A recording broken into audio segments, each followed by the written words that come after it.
하나님께서 주시는 말씀입니다. 요한복음 4장 43절에서 45절까지 말씀입니다. 우리 한 절씩 교독하시고 마지막 절 합독하시겠습니다. 이틀이 지남에 예수께서 거기를 떠나 갈릴리로 가시며 친히 증언하시기를 선지자가 고향에서는 높임을 받지 못한다 하시고 갈릴리의 이름에 심해 갈릴리인들이 그를 영접하니 이는 자기들도 명절에 갔다가 예수께서 명절 중 예루살렘에서 하신 모든 일을 보았음이더라. 아멘. 우리 서로 앞뒤 좌우로 인사하시겠습니다. 잘 오셨습니다. 반갑습니다. 잘 오셨습니다. 아유, 너무 반갑습니다.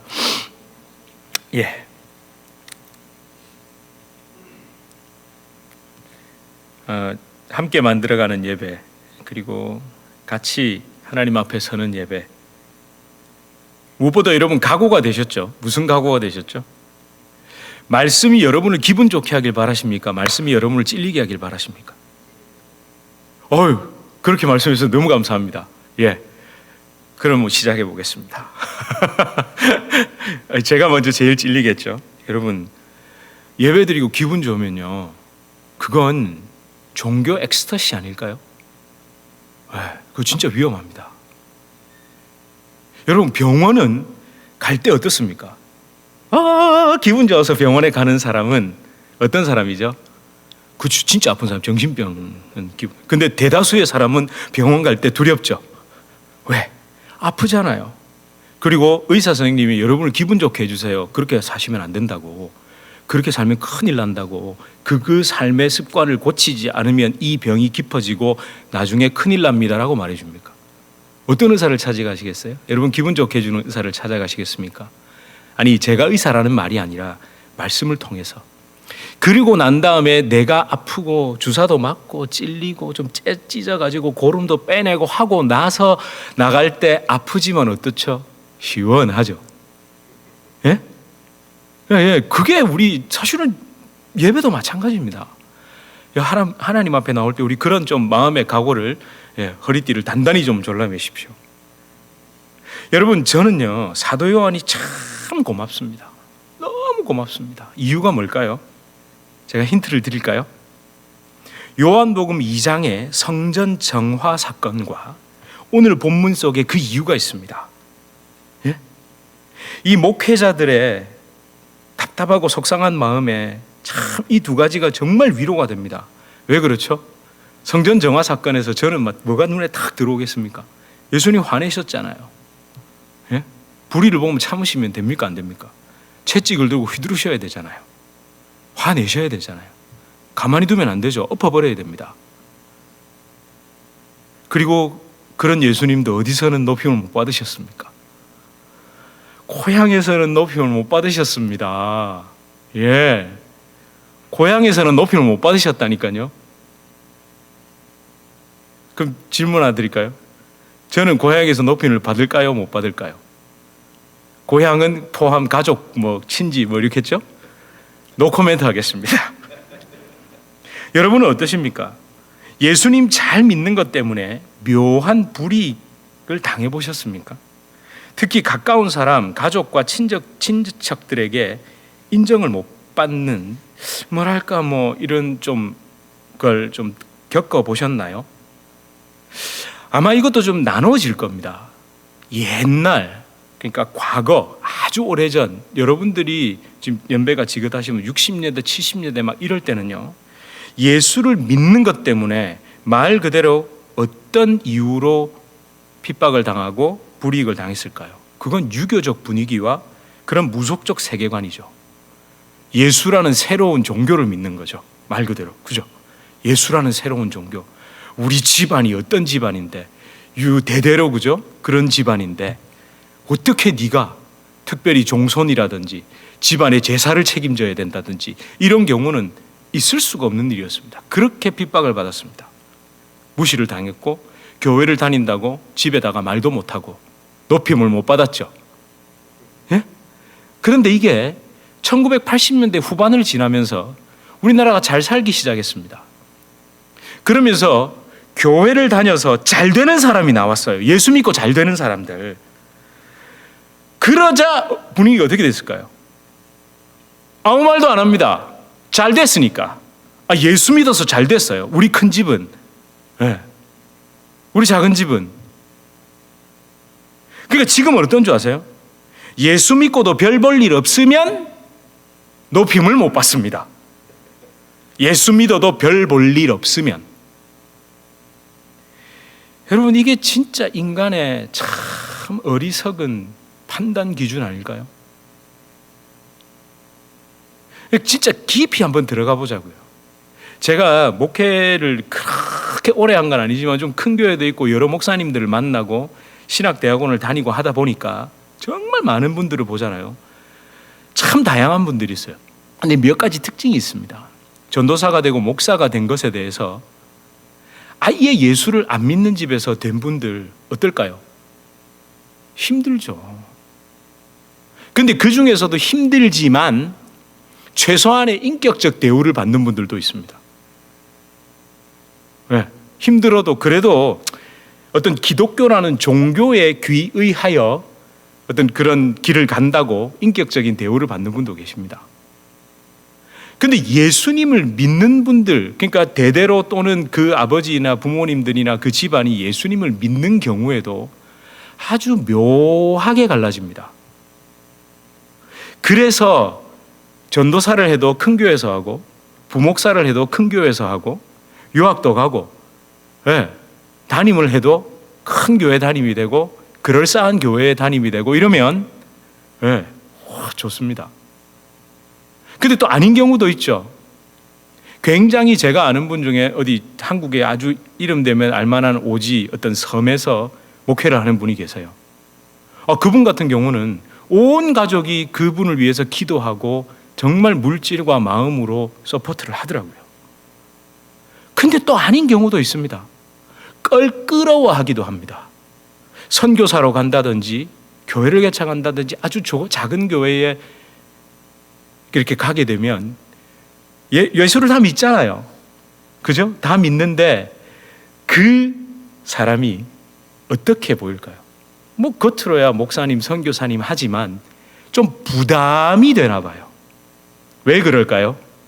개척교회하고 선교를 가면 뭘 해줘야 됩니까? 지원을 해줘야 되잖아요. 예. 그러니까 자기 길 알아서 그럴싸하게 한마디로 딱 얘기하면 먹고 살만하게 목회도 해주면 덜 부담스럽습니다. 근데 그러지 못하면 부담스럽죠.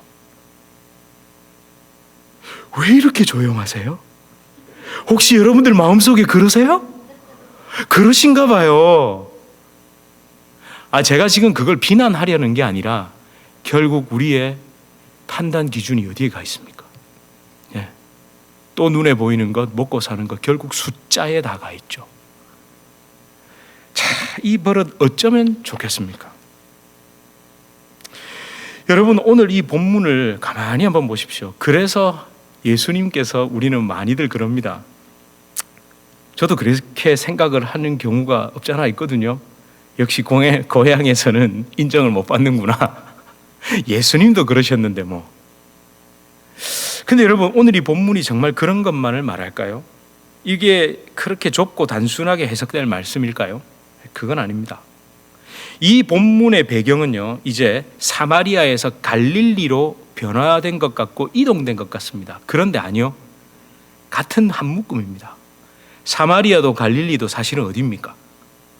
북이스라엘으로 생각되었던, 여겨졌던 곳입니다.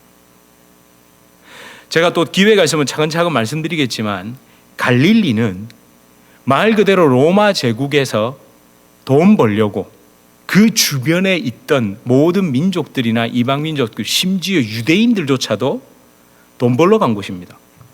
왜? 거기가 농사도 잘 되고요, 어업도 할 수 있고요, 그리고 교역의 중심지고 해안길과 그리고 내륙길로 통하는 교통의 요지고요. 로마인들, 특별히 로마의 지배자들이 그곳에 뭘 만들어 놓고? 휴양지를 만들어 놓고 쉬기도 하고 그런 곳이었습니다. 예. 자, 그곳인데 바로 그런 북이스라엘 지역. 근데 거기에서 뭐 고향에서 배척을 받았니 안 받았니, 갈릴리 사람들이 영접을 했니 아니, 베들레헴도 그쪽에 가까이 붙어 있거든요. 여러분, 이렇게 단순하게 우리가 생각할 문제가 아니라는 거죠. 사실은 이 중심 주제는요, 말 그대로 진짜 단순합니다. 예수님을 영접하느냐 아니냐입니다. 가장 예수님을 잘 믿는다고 생각한 유대인들은 하나님의 아들이신 예수님을 배척했습니다. 아니, 이렇게 표현하는 게 더 오늘 본문을 이해하는 데 도움이 될 것 같습니다. 예루살렘과 성전으로 대표되는 유대교 중심에 있었던 인물들은 예수님을 멸시하고 배격하고 죽이려 했습니다. 그죠? 그렇죠? 그건 너무 잘 알고 계시죠? 반대로 어떻습니까? 유대교의 변방, 유대교인들에게 무시와 천대를 받았던 사마리아 사람들과 갈릴리 사람들, 그 북이스라엘 지역에 살았던 그 사람들이 예수님을 가장 먼저 영접했습니다.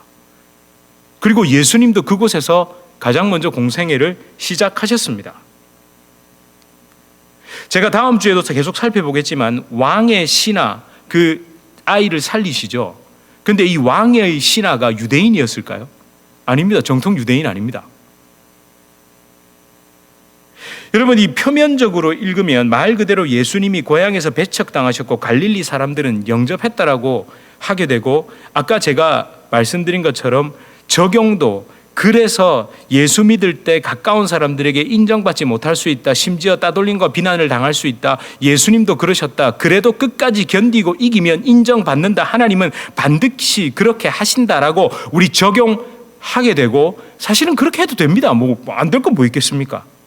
그런데 언제나 그렇듯이 거기서 멈추지 말고 좀 더 들어가 봅시다. 이 본문 속에 녹아있는 하나님의 마음과 메시지를 좀 더 발견해 보자고요. 여러분, 먼저 44절에 이 고향이 뭘까요? 고향이 뭡니까? 고향을 한번 되짚어 봅시다. 고향이 뭡니까? 예, 꿈에 그리던 고향입니다. 제 고향은 어딜까요? 남쪽 바다입니다. 부르고 싶습니다. 내 고향 남쪽 바다. 그 파란 물 눈에 보이네. 꿈엔들 그 잔잔한 고향 바다. 예, 부산입니다. 예. 그 짠내음 머릿속에 지금도 맡은 것처럼 기억이 각인이 되어 있습니다. 여기가 왜 싫은지 아세요? 부산이 왜 좋은지 아세요? 오늘 부산 자랑 좀 해야 되겠습니다. 바다와 산이 딱 접해 있거든요. 예, 산도 갈 수 있고요, 바다도 갈 수 있고요. 너무 좋습니다.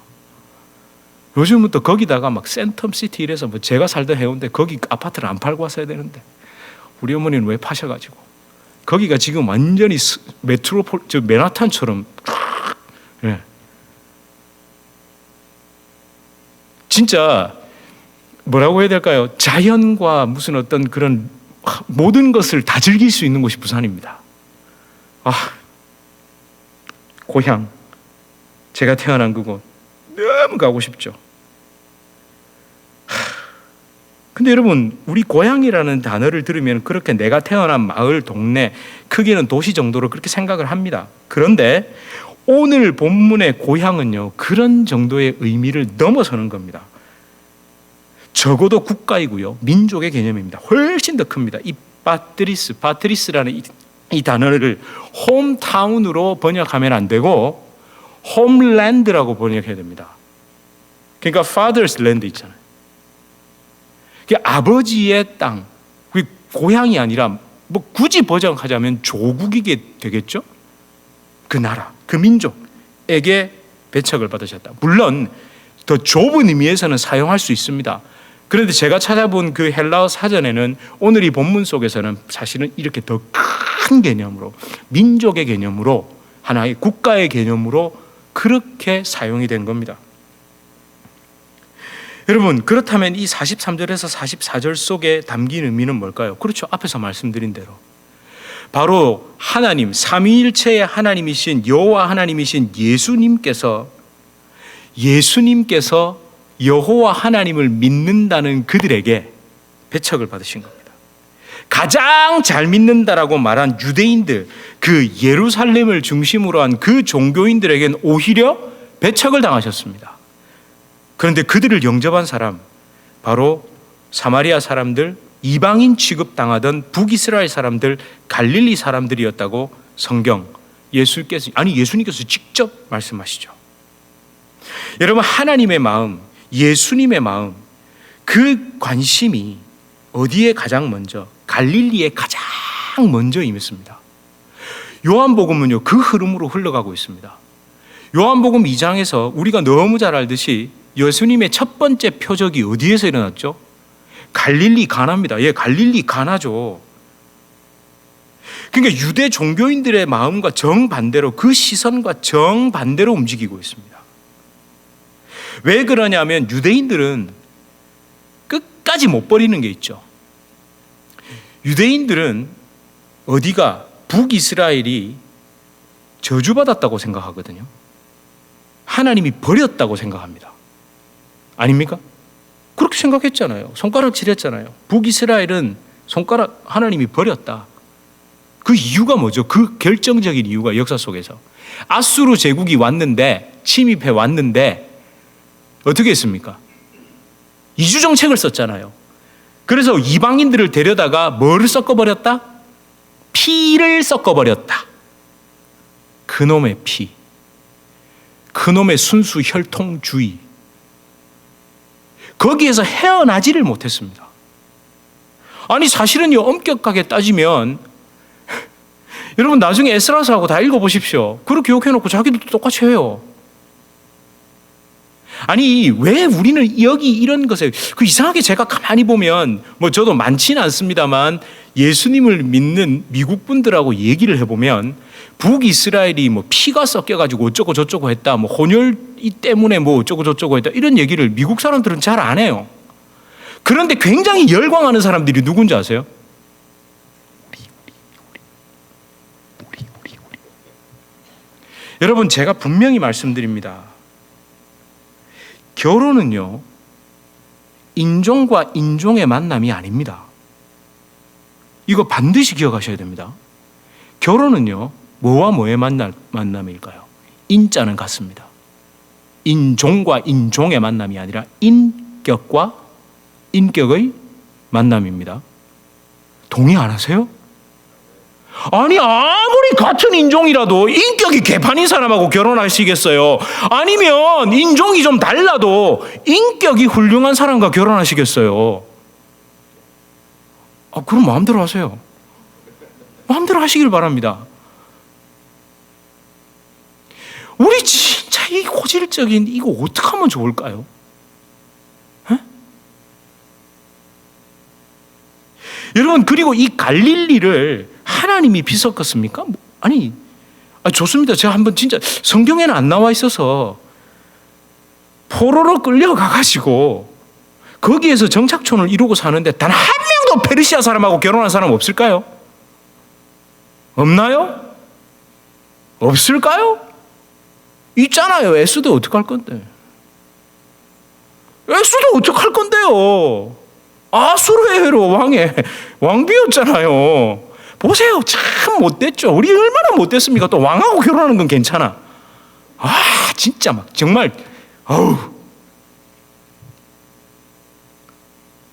여러분, 제가 이거 쉽게 말하는 거 아닙니다. 저도 아이들이 셋이 있습니다. 어떻게 될지 제가 어떻게 압니까?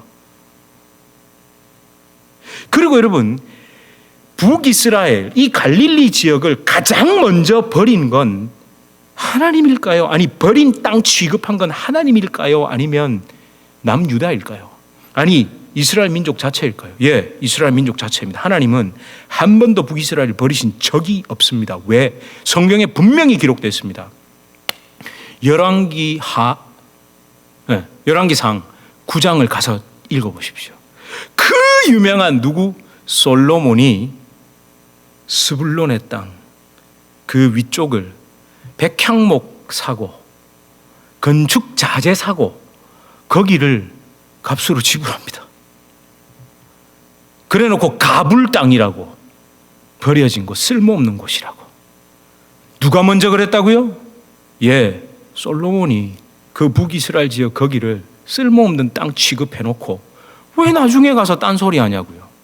하나님은 한 번도 나는 북이스라엘을 버렸다, 거기는 쓸모없는 곳이다, 거기는 피가 섞인 곳이야, 이런 소리 안 하셨는데 누가 먼저? 솔로몬이. 거기서 읽어보십시오.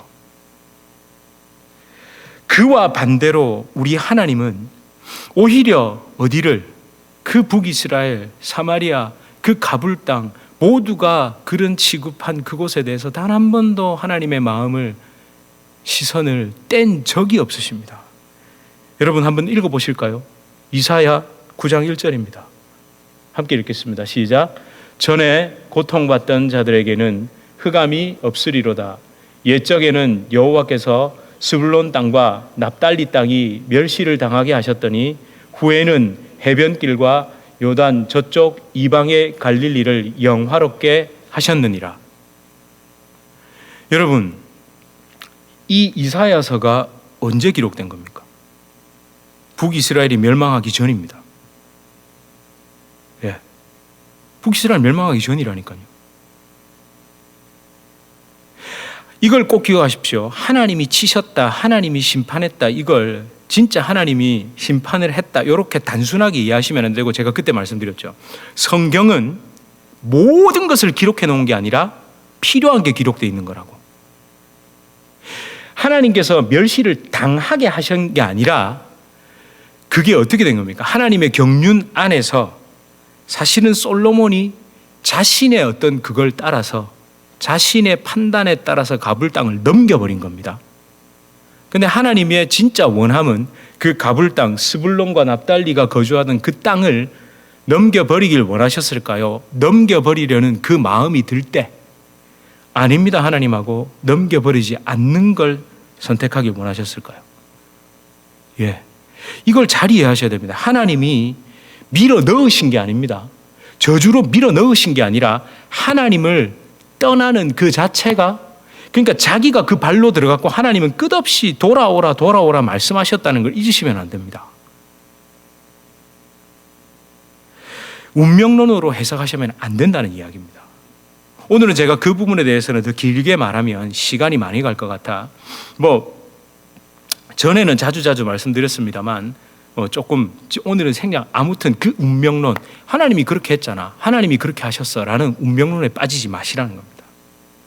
자, 여러분 아무튼 보십시오. 하나님은 한 번도 그렇게 하신 적이 없고, 하나님은 그 이방 땅, 이방의 땅으로 취급받는 그 갈릴리를 영화롭게 하시겠다, 회복시키겠다고 말씀하고 계십니다. 여러분, 우리는 우리의 판단에 따라서 거기를 북이스라엘 취급했다가 사마리아 취급했다가 가불 땅이라고 했다가, 근데 하나님은 마음이 변한 적이 없으시다는 거예요. 여러분, 그리고 오늘 또 한 가지 생각해 봐야 될 게, 이 갈릴리 사람들이라고 전부 다 예수님을 영접했을까요? 그것도 아닙니다. 근데 45절에 보니까 뭐라고 기록되어 있습니까? 어디에서 뭘 봤다고요? 예수께서 명절 중에 예루살렘에서 하신 모든 일을 본 사람들이라고 되어 있습니다. 자, 그렇다면 넓게는 적어도 3번이겠죠. 공생의 3년 동안 예수님께서 어디에? 예루살렘에 가셔서 그 절기 때마다 가셔서 하셨던 말씀을 들었던 사람들이고, 조금 좁힌다면 어디로 말할 수 있을까요? 2장의 이야기죠. 2장에. 사도 요한복음 2장의 이야기 뭡니까? 성전에서 무슨 말씀하셨습니까? 이 성전을 헐라 내가 3일 안에 짓겠다고 말씀하신 그 이야기. 근데 그 앞에 무슨 사건이 있었다고요? 아까 말씀드렸잖아요. 그래서 제가 성전 정화 사건을 언급한 겁니다. 가죽 채찍을 두고 다 때려 엎은 게 아니었다고 우리 계속 얘기했죠. 그 손에 들린 채찍은 뭐죠? 그렇죠. 가죽 채찍이 아니라 노끈 채찍이라는 걸 잊으시면 안 됩니다. 그 노끈 채찍은 사람을 때리고 고문할 때 쓰는 게 아니라 짐승을 이리야 워워 하면서 몰아낼 때, 여러분, 어떤 목자가 양과 염소와 소를 몰면서 이리야 와 이러는 목자가 어딨냐고요. 보셨어요? 제가 막 흥분이 되네요. 막 이것들이 막 이러는 목자 보셨어요? 이리야. 그래. 그게 무엇을 의미합니까? 그렇죠. 더 이상 이 동물 제사, 동물의 피로 드리는 이 제사, 이 화려하다는 너희가 만들어 놓은 종교 행위, 이 성전에서 드리는 그 제사는 이제 필요가 없어. 쓸모없어라는 말이 아니라, 이거 잘 들으셔야 됩니다. 그 전까지도 진심으로 드렸던 사람들은 하나님 받으셨겠죠. 근데 이제는 그거 필요 없다고. 가난해도 되고, 돈 없어도 되고, 소 아니라도 되고, 염소 아니라도 되고, 양 아니라도 된다고. 내가 친히 제물이 되어 영원한 대속의 은혜를 이룰 거야. 완성할 거야. 이 얘기 하신 거잖아요. 예. 그걸 듣고 여러분이 갈릴리 사람들이었던 거예요. 갔어요. 그걸 들었습니다. 또 더 넓게는 뭘까요? 예수 그리스도의 십자가 사건. 그날 그 명절에 우리가 분명히 옷까지 벗으면서 앞에 깔고 큰 나귀를 타고 들어오시는 호산나 다윗의 자손이여라고 했던 그분. 그런데 나도 그렇게 신나서 막 하다가 4일 뒤에 십자가에 못 박아 죽이라고 소리치고, 또 뭐 어쩌다 보니까 진짜 십자가에 못 박히고, 막 도대체 이 난리가 여러분 난리 났다니까요. 왜 지난번에 말씀드렸잖아요. 그게 떠오르지 않겠냐고요. 여느 명절과 달랐잖아요. 보통 때의 그 6월절과는 뭔가 분위기가 달랐다니까요. 이상하다. 왜 하필이면 이 6월절에 저분이 성전을 헐라고 했다가 양과 염소를 내쫓고, 아니 왜 6월절 전날 우리가 6월절을 위해 양을 준비하던 그날 그분은 잡혀가셨고 십자가에서 죽으셨고, 죽으면서 하신 말은 다 이루었다 그러고, 이게 뭐지? 정상이라면 문득 그게 안 떠오를까요? 떠오르죠. 근데 그때 가서 좁게는 그 말을 들은 사람들에게 예수님이 직접 말씀하시고, 그 이후에는 누구요? 빌립 같은 그 사도들이 가서 십자가 사건의 그 의미는 바로 이겁니다 라고 이야기해 줬을 때 어떻게 됐을까요? 영접 안 하고는 못 빼기는 거죠. 못 빼기는 겁니다. 여러분, 이렇게 말씀이 흘러간다고요. 여러분, 질문이 있는 것. 자, 한번 묻겠습니다. 여러분, 예수님을 믿으시면서 진지한 진짜 영적 질문 같은 거 해보신 적 있으세요?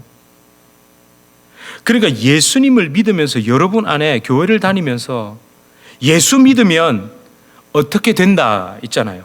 예수 믿으면 구원받는다. 예수 믿으면 잘 된다더라. 이런 주입된 결론, 뻔한 대답, 자기 중심적인 구원관에서 벗어난 영적인 질문과 고민을 해보신 적이 있으신가요? 예수 믿는 거 쉽습니다. 예수 믿으면 다 천국 갑니다. 할머니도 믿을 수 있고요. 어린아이도 믿을 수 있고. 오케이, 다 맞습니다. 거기에서 끝나지 마시고 정말 진지한 진짜 그런 질문 해보신 적이 있으세요? 그런 질문 하라 그러면 머리 아프세요? 여러분, 의심과 질문은 다릅니다. 의심과 질문은 다르다고요. 질문은 어떤 학생이 하죠? 공부 잘하는 학생, 공부 잘하는 학생, 교과서 좀 읽어보는 학생, 그런 학생들이 질문합니다. 근데 의심은요, 꼭 선생님 말씀하실 때 집에 가가지고 딴소리 하는. 여러분, 저는 만약 여러분의 삶의 지금 현장에서 일어나는 그 사건과 그 일, 그 어려움, 그것들 때문에 하나님에 대하여, 예수님에 대하여, 정말 다시 오실 주님에 대하여 그런 간절함과 그 질문과 소망이 생긴다면 여러분 진짜 복된 분들입니다. 내 삶이 너무 아무 일이 없어. 아무 생각 없이 아까 방금 말했던 주입된 결론, 이 위험합니다. 그냥 들은 결론 있잖아요. 뻔한 그 대답, 자기 중심적인 구원관. 여기에서 헤매고 있는 줄도 모르고 헤매는 사람, 진짜 위험한 겁니다. 여러분, 저는 오늘 이 본문을 묵상하고 설교를 준비하면서 하나님께서 성경 말씀을 통해 저와 여러분, 우리 뉴저지 주님의 교회를 선하게 한 걸음씩 인도하고 계신다는 것을 확신할 수 있었습니다. 예, 여러분 아시잖아요. 제가 오늘 설교, 요즘 이슈가 뭐죠? 기름값이 올랐잖아요. 드디어 5불을 돌파했습니다. 그 이유가 뭡니까? 그 전쟁. 물론 여러분 그걸 위해서도 우리 기도해야 하고 마음을 써야 합니다. 제가 어떤 토픽을 정하고 요즘 돌아다니는 이슈를 설교하기 위해 본문을 가져와서 설교를 하는 경우를 보셨습니까? 아니, 그런 설교가 나쁘다는 게 아니라 저는 자신이 없어서 그렇습니다. 왜 그러냐면 제가 하고 싶은 말을 할까 봐. 제가 하고 싶은 말을 하기 위해 본문을 끌어올까 봐. 그 자신이 없어서요. 기도하면 하나님이 말씀 팍팍 주셔서 이런 게 아니고 제가 저를 못 믿겠다고요. 그래서 그냥 말씀만 따라가는데 오늘 이 말씀이 저에게 정말 하나님이 진짜 우리를 한 걸음씩 한 걸음씩 인도에 가시는구나라는 그런 믿음을 또 가질 수 있었습니다. 여러분, 말씀을 준비하다가 제가 탁 떠오른 기억이 하나 있습니다. 벌써 몇 년이 지난 일이라서 기억 저편에 있었는데 오늘 말씀을 준비하다가 이게 탁 떠올랐습니다. 저에게 아주 몇 년 전에 전화로 한 1시간여 정도 충고에 가까운 말을 해주신 분이 계십니다. 정말 충고를 해주셨는데 그 핵심이 뭔지 아세요? 목사님, 여기가 어딘 줄 알고 오셨습니까? 여기가 어딘 줄 알고 왔냐고. 웃으시는 거 보니까 대충 눈치를 채신 것 같아요. 무슨 이야기인지. 여러분, 이게 어떤 의미일까요? 제가 여러분들에게 되묻고 싶습니다. 여기가 어떤 곳입니까? 왜 그런 말씀을 그분은 저에게 하셨죠? 안 다녀보신 교회가 없다는데요, 이 주변에. 물론 제가 그분의 이야기가 다 기억이 납니다만 뭐 말을 아껴야겠죠. 제 생각에 아마도 그분이 저한테 그러시더라고요. 빨리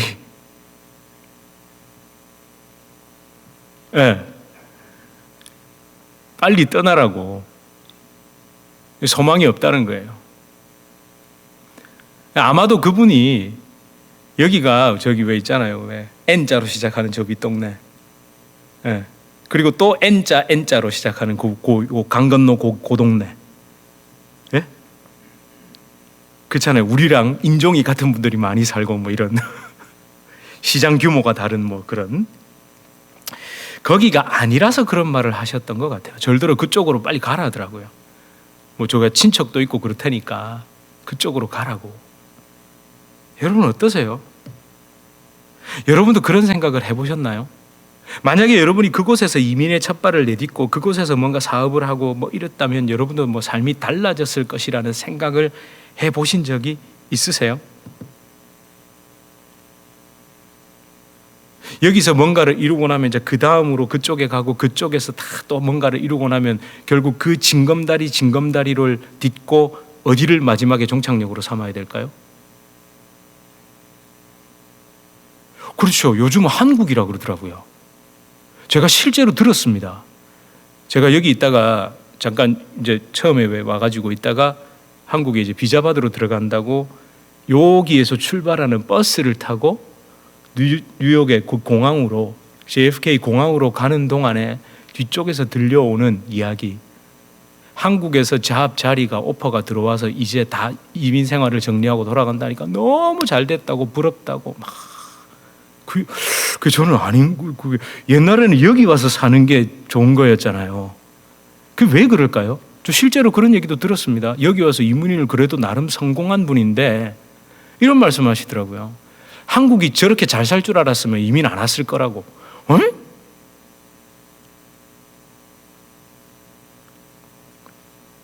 결국 우리의 마지막 종착역은 목적은 잘 돼서 어딘가로 돌아가는 거죠. 우리 아는 금의 환향, 멋진 옷을 입고 고향으로 돌아가는 것, 나를 배척하던 그곳에서 나를 인정하는 내가 사람으로 변해서 돌아가는 것, 우리는 거기에서 벗어나지 못하고 있는 것 같습니다. 예수님을 모르는 사람이라면 어쩔 수 없습니다만 예수님을 믿는 사람들조차 그러죠.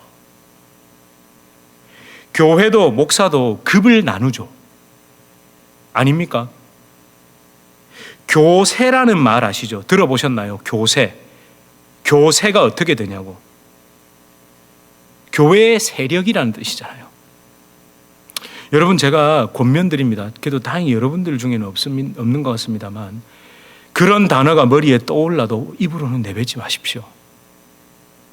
진짜 교세라는 말은 교회의 세력이잖아요. 너무 세속적인 단어 아닙니까? 그 교회 교세가 어떻게 되라는 그런 말은 삼가야 됩니다. 저도 그렇죠. 어떤 목사님이 막 그 교회 몇 명쯤 모이느냐고 묻고 싶어요. 근데 삼킨다니까요. 차마 못 물어보겠어요. 그 교회 예산이 얼마나 되는지 묻고 싶어요. 근데 차마 못 물어보겠어요. 적어도 우리 안에 그 정도의 양심은 있어야 되잖아요. 그 누구 만나면 인컴이 얼마나 되는지, 돈을 얼마나 버는지, 뭐가 어떤지, 그게 왜 중요하죠? 특히 교회에서 그게 왜 중요하죠? 제가 단 한 번이라도 여러분에게 그런 거 물어본 적이 있습니까? 예? 묻고 싶은데. 근데 또 물어서 뭐 해요, 제가? 알아서 뭐 해요? 그래서 이렇게 많으면 저에게 좀 주실 건가요? 없으면 제가 좀 드려야 되나요? 뭐 그러지도 않을 거면서, 그죠? 여러분, 저는 이 지역이 그 사람들의 눈에 보기에 갈릴리 같던 사마리아 같던 그건 당신들의 판단과 기준과 눈이고, 저는 그냥 하나님의 눈과 마음으로 이곳을 바라볼 수밖에 없습니다. 여러분도 그러시죠? 예. 저는요, 여기에 뉴저지 주님의 교회가 있기 때문에 희망이 있다라고 그렇게 얘기를 듣고 싶고, 그렇게 여러분과 함께 예배 드리고 싶습니다. 여러분, 저 이 고백하기까지 저도 굉장히 갈등 많이 했습니다. 그죠? 갈등할 수밖에 없잖아요. 왜 그러냐면요, 저는 종교 지도자 또는 생활인으로 여기에 온 게 아니잖아요. 그러니까 다음 스텝을 위해 또는 먹고 살기 위해 여기 온 거 아닙니다. 아니, 물론 저도 먹고 살고 있죠. 아니, 더 정확하게 말하면요, 저도 모르게 그런 생각이 들어올 때 엎드려서 발버둥 치고 기도하고, 하나님 제발 제 생각 반대로 결정하게 해 주십시오. 하나님 제 생각이 틀렸다고 하나님 말씀해 주십시오. 하나님이 범죄한 이 제 머리로 생각하고 판단한 게 잘못됐다고 주님 저에게 말씀해 주십시오라고 하다가 기도하다가 보니 여기까지 와 있더라고요. 예? 다음에 저한테 커피 한 잔을 대접해 주시면 그 상세하게 말씀을 드릴게요. 제가 어떻게 기도했는지. 도저히 답이 안 나와서 제 몸을 괴롭히려고 배낭을 메고 지리산 종주로 갔습니다. 기도원에 들어앉아 있으면 기도가 오히려 안 되더라고요. 이거 오해하지 마세요. 또 기도원에 들어가서 기도하면 기도가 안 된다는 그 말이 제가 들었던 방향대로, 제가 보통, 그러니까 우리 보통 개척교회를 하고 교회를 시작한다 그러면 저도 모르게 들어온 이야기들이 있잖아요. 그대로 펼쳐지고 그대로 하고 뭔가를 하고 이렇게 하고라는 생각이 자꾸 맴돌아서 그 생각의 고리를 끊어버리고 싶어서 그랬다고요. 이해가 되시죠? 기도를 안 했다는 게 아니고. 네. 하나님 제발 제 생각 반대로. 이게 여러분, 그렇게 하나님께서 저의 어떠함을 성령의 은혜로 철저히 깨닫고 예수님 없으면 형편없는 제 자신을 인정하면서 십자가 붙들고 예배 드리다가 여기까지 오게 된 겁니다. 그리고 처음 부르시는 곳이 하나님이 원하시는 곳이라는 믿음. 예. 그게 진짜 어렵더라고요. 여러분도 마찬가지 아니세요? 여러분도 마찬가지시죠? 여러분 처음엔 그냥 오셨다가 하나님께서 주시는 말씀을 통해 조금씩 여러분 선명해지지 않으세요? 내 삶의 발자국이 어디를 향해야 하고 어떻게 살아가야 하고. 여러분 그랬다면 정말 감사합니다. 여러분 이 찬양을 마지막으로 우리 함께 드리고 예배를 마칠까 합니다. 우리 가끔 찬양을 드렸는데요, 이 아무도 예배하지 않는 곳, 여러분 이게 무슨 이야기일까요? 여기 얼마나 많이 예배들을 드립니까? 이게 종교 행사가 아니라는 말입니다. 여러분 예수님의 십자가에 이런 나를 못 받기 위해 예배하러 오지 않는 사람들이 진짜 많죠. 예배하러 와서 예배하러 온 그 목적이 뭔지를 한번 진짜 생각해 봐야 됩니다. 여러분 자신을 믿을 수 있으세요? 예? 여러분의 그 판단, 여러분의 그 생각에 확신이 있으세요?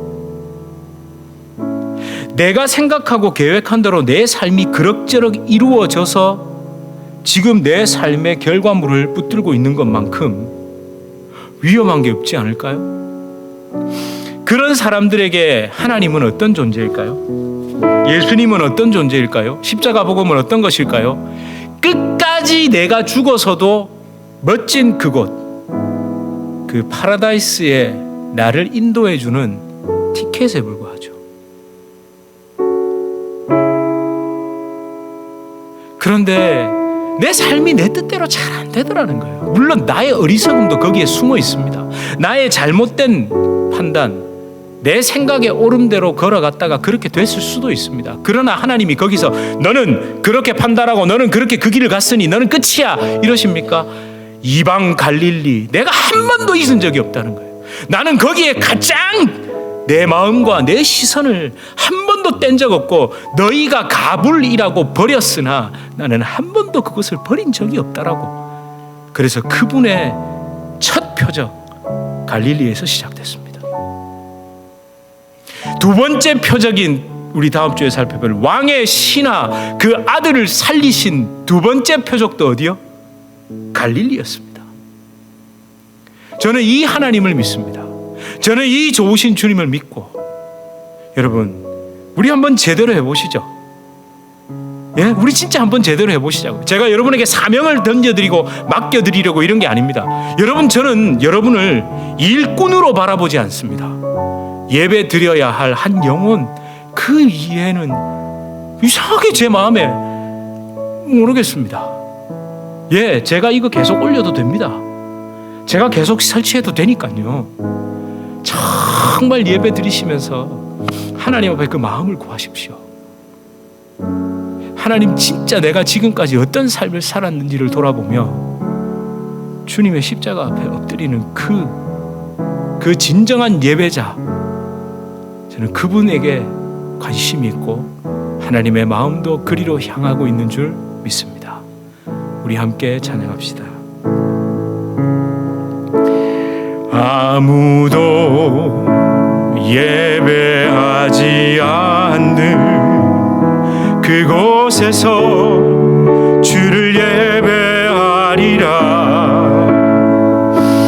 아무도 찬양하지 않는 그곳에서 나 주를 찬양하리라.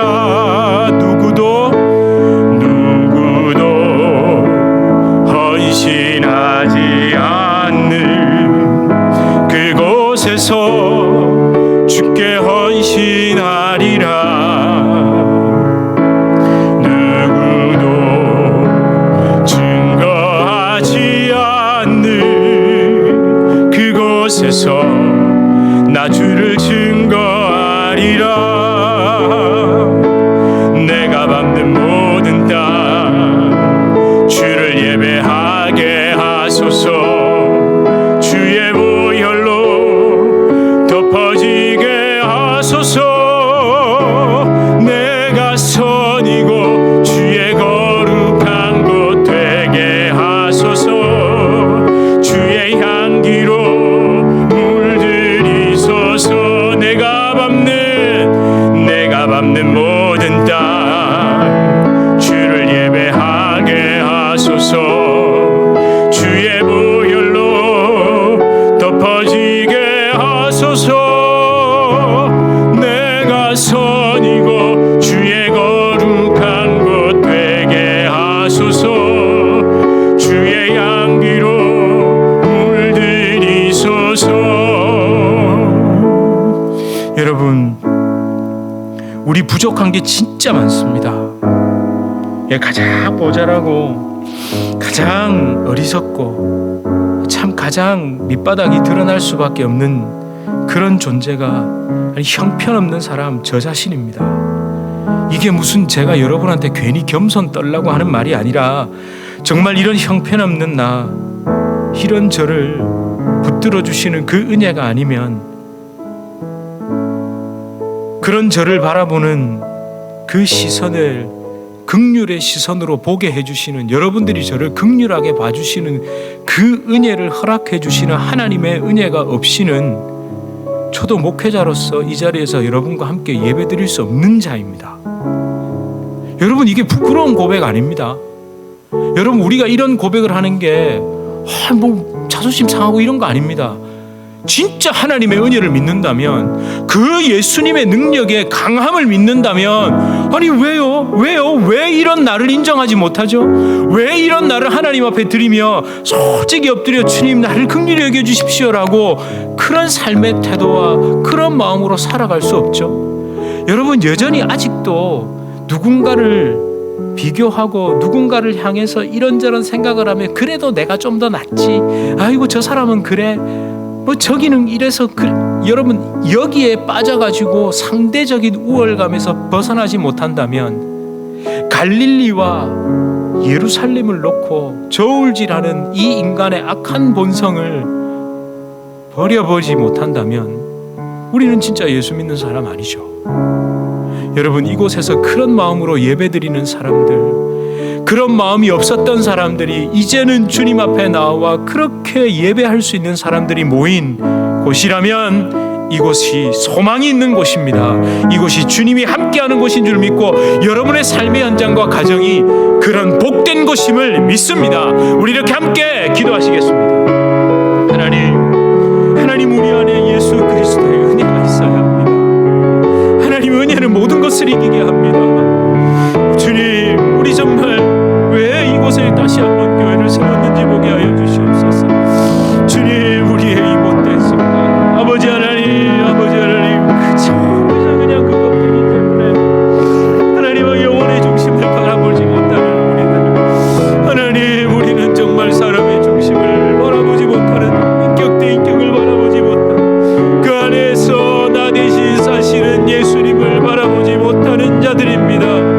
주님, 이렇게 아버지 하나님, 안타까운 나를 불쌍히 하나님, 교회에 나서보조차도 이런 나를 돌아보며 가슴 치지 못하는데 내가 어디서 희망을 얻고 내가 어디서 주님 앞에 쏟아놓을 수 있겠습니까? 주여, 아버지 하나님, 이곳이 진정한 복된 곳이 되어야 합니다. 하나님, 이곳이 진정한 소망이 있는 곳이 되어야 합니다. 하나님, 부족한 우리, 연약한 우리, 모자란 우리를 동일하여 주시옵소서. 주님, 아버지 하나님, 진정한 교회의 무엇이 무엇입니까? 진정한 교회의 무엇이 무엇입니까? 하나님, 우리가 무엇 때문에 이곳에 와서 엎드려 예배를 하는지를 다시 한번 깨닫게 하여 주시옵소서.